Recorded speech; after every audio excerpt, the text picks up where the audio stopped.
Ayer había mucha expectativa en torno a lo que iba a ser la reanudación de la paritaria docente. Se suponía que el gobierno, con las negociaciones a cargo de Adriana Cantero y de Juan Pucineri, iban a reunirse con los docentes virtualmente, con la dirigencia docente virtualmente, SADOP, ANSAFE y UDA, creo que participaron de las charlas. Y uno tenía alguna expectativa, algún tipo de oferta que les permitiera a los docentes saber, digamos, sobre dónde están parados. Es obvio que ANSAFE, la capital y ANSAFE provincial no quieren hablar con nosotros. No tienen interés en hablar con nosotros porque ellos suponen o dicen o aducen que nosotros tenemos mala fe y que nos hemos convertido en un enemigo de la agremiación y de, no sé, que además somos personas que odiamos a las mujeres, y hay un montón de cosas que dijeron que hace imposible que hoy podamos tener una charla. Decisión de ellos, no nuestra, así que si alguno de ellos quiere, tanto Rodrigo en ANSAFE La Capital como Sonia Leso en ANSAFE Provincial, con el respeto que cabe en una conversación, estamos dispuestos a establecer una charla. Lo cierto es que ayer había paritarias docentes, y uno suponía que el gobierno iba a hacer una oferta, pero no la hubo. Y no solamente que no la hubo, sino que además me enteré que hay regionales de ANSAFE. Me consta en el norte provincial que hay un movimiento de autoconvocados, docentes que están enojados y quejándose por lo que está pasando, sino que tampoco Rosario se enteró de qué viene la charla esta. Por lo menos es lo que me enteré extraoficialmente, que Rosario no fue consultado. Está en línea el secretario general de ANSAFE Rosario, Gustavo Teres. Gustavo, ¿cómo estás? Buen día. ¿Qué tal, Connie? Buen día. Bueno, o sea que sí. Estaba por esto de la polémica, ¿no? Porque uno puede, yo sé que hay lugares de prensa hegemónico con los cuales es muy difícil hablar, ¿no? Vos sabrás porque inclusive vos has sido víctima de y Verdugo también. Y Verdugo también, ¿eh? No, sí. Pero que has sido víctima muchas veces de lo que significa el poder económico condicionando el lugar de los medios y demás. Pero después, pensar que uno no puede hablar desde la crítica, de la diferencia, desde los matices, es preocupante, ¿no? En la medida que tenés un espacio democrático y si te respeta el derecho a la polémica, a posiciones distintas, qué sé yo. Justo estaba leyendo y estaba intentando escribir algo sobre Rosana Rosanda, que murió a los 94 años, que fue la fundadora del Manifiesto, que fue uno de los periódicos críticos de izquierda más interesante en Europa, ¿no? Y me parecía que vale la pena hacer una mención de eso. Bueno, quizás los oyentes entiendan poco de lo que quería expresar, pero sí de valorar ese espíritu crítico, reflexivo, en todo caso, en el plano económico, cultural, que es necesario para dar vida al crecimiento de las ideas, de las opiniones, de las posiciones. Y que algunos entienden que hoy no es el tiempo y yo digo, siempre es el tiempo de pensar, y siempre es el tiempo de discutir, y siempre es el tiempo de mirar críticamente las cosas, porque es la única manera que nos va a permitir después superar todo esto. Yo estoy un poco cansado de que me repitan que estamos en pandemia. Y de verdad, sí, estamos en pandemia. No. Sí, pero no es todo, digo, en la vida sigue y la gente no puede ir al... Pero, aparte a mí yo me apropio de la reflexión del sindicato, mira, voy de nuevo a Europa, del sindicato vasco, ELA, y la pandemia es el detonante, pero no es la causa de la crisis que le estamos viviendo. La causa de esta crisis económico mundial, en todo caso la pandemia lo que ha hecho es poner al desnudo la situación de crisis tremenda que tenemos en el plano económico, en el plano social, en el plano ambiental, en el plano de la salud pública y la educación pública. Totalmente. Ha sido el detonante, ¿no? Así vimos cómo el desmantelamiento de los estados de bienestar quedaron totalmente expuestos con esta crisis. Pero no es que la pandemia generó eso. La pandemia ha sido el detonante y me parece que por eso es importante poder ubicar bien cuando uno debate, cuando uno reflexiona, ¿no? Absolutamente, y estaría bueno darnos los debates y no escondernos detrás de la excusa de que no es el momento porque la pandemia es la prioridad. Bueno, hay ejemplos que demuestran que no ha sido la prioridad durante estos 6 meses la pandemia y que nos encontramos con un escenario muy complicado en la provincia a partir de la inacción estatal y a partir también de la complicidad de muchos que acompañaron esta inacción con absoluto silencio. Pero bueno, será tema de otra charla. Gustavo, ¿los notificaron ustedes de la charla de ayer? ¿Cómo, digamos, qué saben de lo que pasó ayer? Sabían que había reunión. Lo que es inexplicable es que la ministra diga una reunión de reencuentro. Ajá. Digo, es una vergüenza. Una paritaria que está en cuarentena, la paritaria más larga que ha habido sin resolver absolutamente nada hasta ahora. ¿Cómo no va a haber indignación? ¿Cómo no va a haber enojo después de 6 meses donde el salario se ha congelado, donde los reemplazantes no han podido acceder ni siquiera a un IFE, donde las herramientas digitales no han sido provistas? Digo, una paritaria larguísima que no ha resuelto absolutamente nada. Es indignante. Yo me acordaba y veía una compañera que escuchaba, digo, ¿cuántas ganas de estar en la calle tienen los compañeros en el norte, en el sur? ¿Sabe para qué? Para cantar una canción que hemos cantado siempre, que es una metáfora, pero que más que nunca hoy sería necesario decir: Cantero, vamos por vos, o Perotti, vamos por vos, vamos por vos, vamos por vos. Porque hay una bronca tan grande y un reclamo pero tan justo, que se van a tener que hacer cargo y van a tener que pagar las consecuencias en algún momento estos funcionarios, ¿no? Hoy hay un sistema educativo que se sostiene por el esfuerzo y el compromiso de los docentes. Yo no estoy haciendo de esto un reclamo sacrificio. No, pero solamente así, a ver, si los docentes hoy decidiesen parar porque no han recibido respuestas, no hay más sistema educativo en la provincia. Y da la sensación de que a la ministra no le interesa. Es muy loco esto lo que está pasando. No. Pero fíjate que falta de mirada. Primero, que tuvieron, viste que la transición acá fue larga, ¿no? 6 meses antes de las elecciones. Sí. Entonces tuvieron 6 meses para armar sus equipos. Habían pasado 6 meses y todavía no habían completado la grilla del Ministerio de Educación con sus funcionarios. Ya eso es la primera actitud de lo improvisado. Después, hace 2 meses, sin tener una perspectiva de los epidemiólogos, de los especialistas, hace 2 meses nos cambiaron el eje y querían discutir la vuelta a la presencialidad. Algo impensado. Hoy estamos en el pico de la pandemia, estamos en el pico del COVID, digamos, de esta situación, de la cantidad de contagios, donde no se puede discutir eso, y durante 2 meses quisieron discutir y entretener sobre algo que no era posible, cuando en realidad tenían que gobernar y resolver qué se hacía con la virtualidad, cómo proveían, 20.000 computadoras para empezar, doy un número, 10.000, para los chicos que no tienen en esta provincia, lo más carenciado, o 5.000 celulares, ¿no hubiera sido posible? ¿Cómo? Digamos, claro que era posible. Eso ya se hizo en Nación, se repartieron millones de computadoras. Y lo mismo pasa para pensar en docentes que no pueden seguir sosteniendo sus soportes tecnológicos, y no se trata de que le den un crédito, ¿no? Entonces, es que la gente ¿cómo aumenta internet? Aumenta todo. Ni siquiera las plataformas. ¿Cómo no preparar con las cooperativas, con las empresas de comunicaciones, una plataforma pública para que dejemos de pagar? ¿Cómo no preparar los insumos necesarios? Eso tendrían que haber estado haciendo, ¿no? Los chicos pagan por aprender, las familias pagan para que sus hijos aprendan, los docentes pagan por enseñar, ¿no?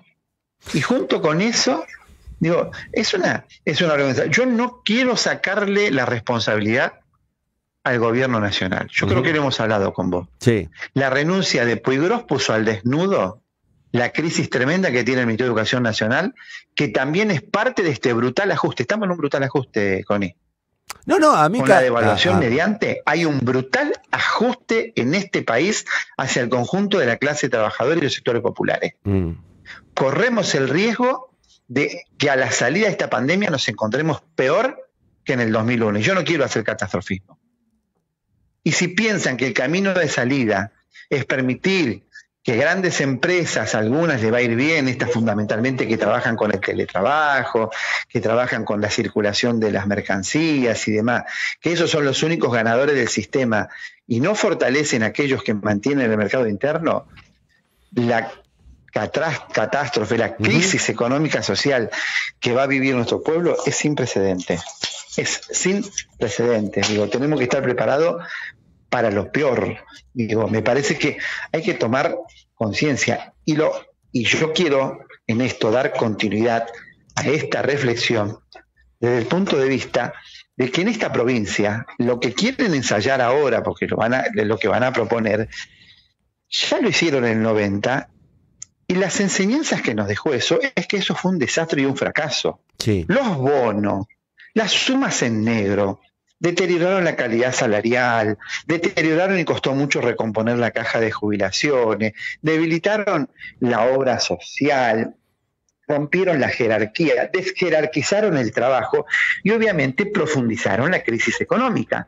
Porque vos pensás, más de 100.000 empleados públicos, y vos sumás a la policía, todo eso, que consumen, que están ligados al almacén del barrio, al mercadito, al zapatero, al que te corta el césped, digo, a todas las actividades cotidianas. ¿Alguien piensa que se va a mover esa parte de la economía si no le ponen plata genuina en el bolsillo a los trabajadores públicos? Que aparte son los esenciales, ¿no? ¿A vos te parece que la paritaria de salud se fue rechazada en un 66% porque le ofrecen sumas en negro, que esos trabajadores que están dejando la piel y hasta en algunos casos la vida tengan que ser víctimas de cobrar con bonos y con sumas en negro? ¿Que ese es el horizonte y la perspectiva que nos ofrecen estos funcionarios? No, yo no entiendo mucho cuál es la lógica respecto a la relación también con los empleos públicos, porque uno, digamos, nosotros ocupamos un lugar de queja y recepción de mucho malestar, mucho enojo, y no te miento, Gustavo, docentes, enfermeros, médicos, policías también, porque hay que decirlo, policías también, y todo tipo de personal, nos llenan de mensajes con un nivel de enojo, de bronca, de tristeza, de impotencia, que digo, evidentemente no hay desde dónde o por dónde transferir ese enojo desde el punto de vista institucional, porque los gremios no están cumpliendo esa función, los gremios importantes, digo, ATE, UPCN, ASAFE, y digo, ¿cómo se recompone ese tejido después? Porque, digamos, no es lo mismo, a ver, pasa la pandemia, explícame cómo arreglás las condiciones con los médicos y los enfermeros después, con el nivel de odio, de bronca, de descomposición que hay en la relación. Y yo digo, no lo entiende. O Cantero, ¿cómo recompone la relación con los docentes? ¿Desde qué lugar se para? No. Digo, es muy difícil cuando se rompen esos puentes, cuando evidentemente hay indolencia ahí, una especie de destrato, de desprecio por el laburo del otro. Totalmente ese nivel de destrato, ese nivel de desprecio. Y la pregunta es, ¿cuál es el proyecto político y económico y social de este gobierno? No lo tiene. Y trabajan sobre el criterio catastrofista, no con la policía. Todos repudiamos, no se puede negociar o hacer una paritaria con las armas en las manos. No. Ahora, después negociaron y le dieron un aumento bárbaro. Sí. A los golpistas les fue lo primero que le dieron. No es que lo pasaron a retiro y ordenaron la fuerza y los subordinaron a la democracia. ¿Me entendés? Totalmente. Ahora lo que vos decís, pasa en Chubut, pasa en Precio de Buenos Aires, son personas que ganan 31 o 32 mil pesos. ¿No? Como le pasa a los maestros, como le pasa a los porteros. Sí. ¿No? Y hay una cosa que es degradante, yo lo quiero decir ya, es el repudio y el rechazo a lo que fue una carta progresista, entre comillas, para mí nunca, de lo que es el ministro Zuckerman, que aparece como el ministro de la patronal.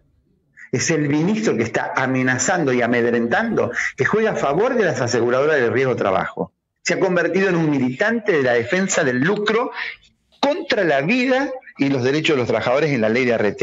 Y ahora amenaza a los trabajadores municipales porque apelan al legítimo derecho de huelga cuando lo que quieren es que le paguen en blanco, que arreglen paritarias como corresponda. O sea, que se ubican dentro de la ley. Trabajadores municipales, como en el caso de Rosario, que también hay miles, centenares de trabajadores de la salud que están en primera línea, de la limpieza. Digo, ¿cuál es el rol? Digo, es un ministerio de ajuste, es un ministerio autoritario y es un ministerio que defiende intereses por fuera de los intereses populares. Te agrego algo más. O en contra de los intereses populares. Te agrego algo más y es lo que vamos a hacer público en un ratito, con la contradicción de los nombramientos que están haciendo por todos lados, inclusive en el Ministerio de Trabajo. En el Ministerio de Trabajo están despidiendo gente. Están despidiendo gente. O sea, el Ministerio de Trabajo, que en un país donde está prohibido el despido, por obvias razones, hay una ley que prohíbe el despido sin causa, está despidiendo. Y tenemos acceso a un chat en el que uno de los despedidos le dice, ministro, ¿por qué? Explíqueme. Y el ministro dice, conseguite un abogado. O sea, ni siquiera están... Es una vergüenza. Ni siquiera están respetando la condición de patrones y ni siquiera están cumpliendo la ley, digamos. Eso es lo otro.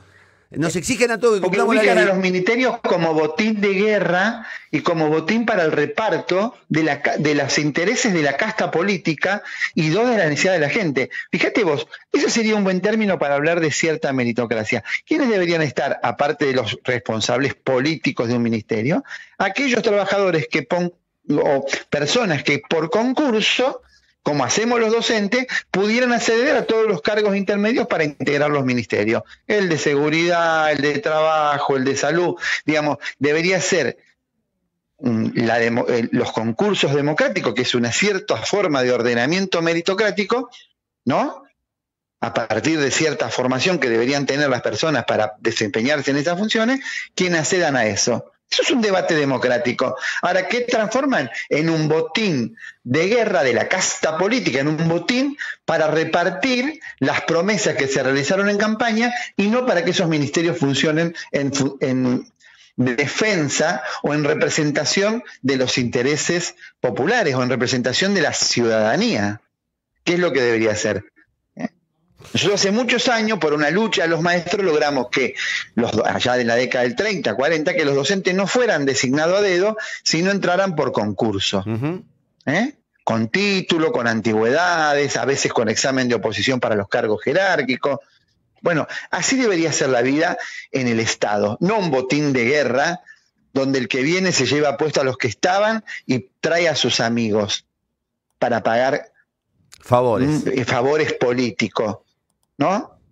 Que en todo caso después terminan siendo todos desempeños mediocres, porque más allá de si son buenas o malas personas, que uno no va a meterse en ese tema, lo que está claro es que no están preparados para desempeñar esa función. Digo, digamos, no, sí, ni siquiera llegaron nunca a leer, no han llegado a leer ni a Weber, diríamos, con respecto a cómo debe funcionar el Estado.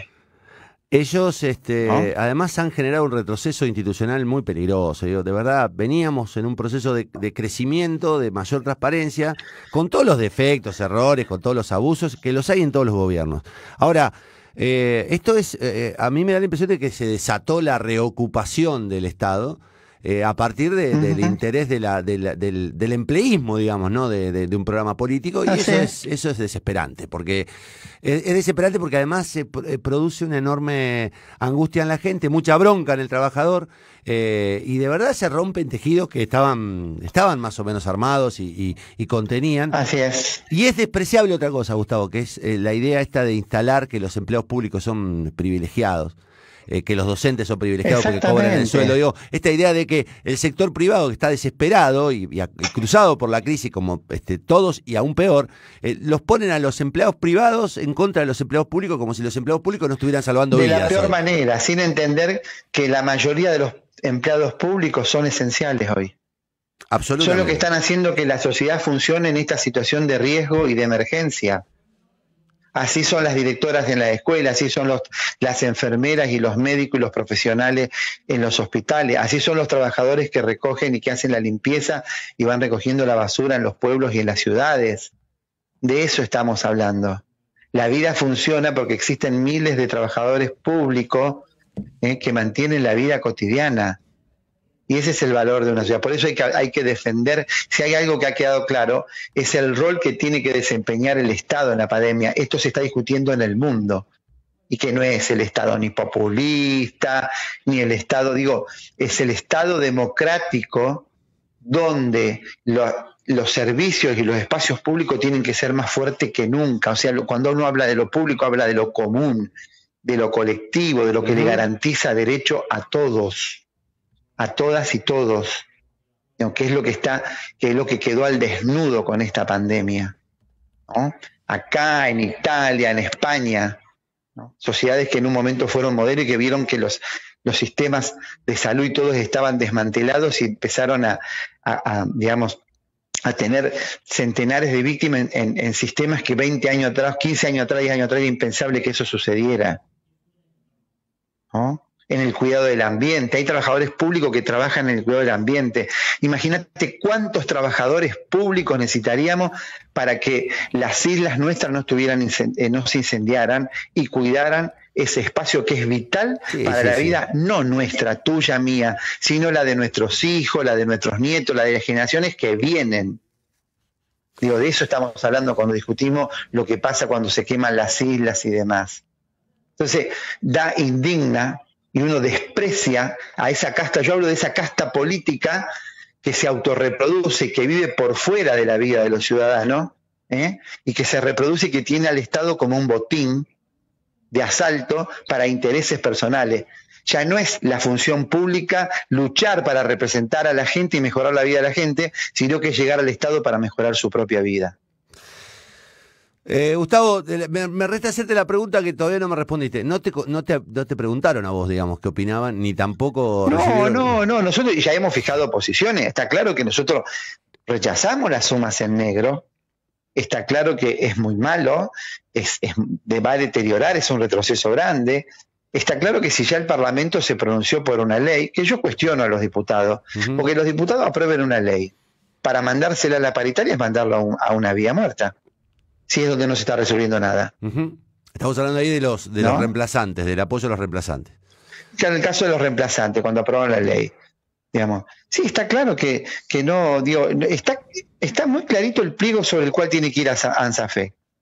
Y está claro, hasta ahora cuáles son las respuestas que está dando el gobierno, que no son las no respuestas. Ahora, es la inacción. Si el miércoles... 6 meses. Sí. El miércoles va a haber seguramente una propuesta. Ya no tienen más margen. Porque si la propuesta es el bono, y uno imagina que va a haber más calentura todavía y más bronca todavía. ¿Y sabés qué sensación tengo? Sí. ¿Sabés qué sensación tengo? Que ellos están jugando al desgaste y al cansancio. Es como, ya está, no. Juegan al desgaste. Y aparte, ¿sabés por qué? Porque los docentes no trabajan con tornillos, no trabajan con tuercas, no trabajan con herramientas, trabajan con niñas, niños, con adolescentes, y nunca lo vamos a abandonar.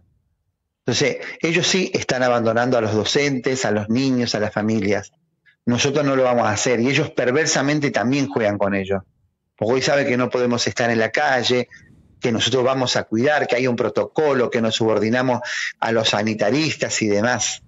Y en el medio de esta inmovilidad social a los cual estamos sometidos para cuidarnos, a lo cual lo aceptamos con todo el dolor y con todo lo que nos provoca en la vida cotidiana, porque todos estamos mal, vos lo sabrás, estás mal vos, estamos mal todos, pero sabemos que la vida es el bien más preciado que tenemos.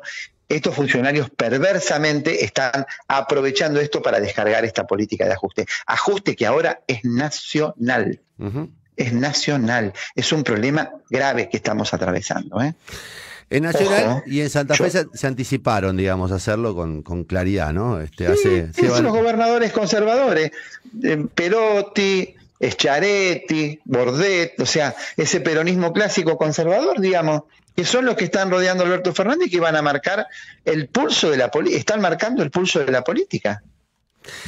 Gustavo, gracias por el contacto, como siempre. La seguimos cuando haya una oferta. Gracias. Hablamos, a ver, hablamos con vos, como vamos a hablar con otros dirigentes de otras regionales, porque de verdad tenemos el diálogo roto con ANSAFE y nos encantaría que en este lugar donde nos escuchan muchos docentes, porque nos consta, utilizar el espacio Sonia Leso, Rodrigo Alonso, cualquiera de los miembros de lo que se llama el oficialismo gremial de ANSAFE, y dieran la cara y nos explicaran, digamos, cuáles son las razones por las que tienen tanta paciencia y están prolongando tanto una recomposición salarial con los docentes santafesinos. Un abrazo.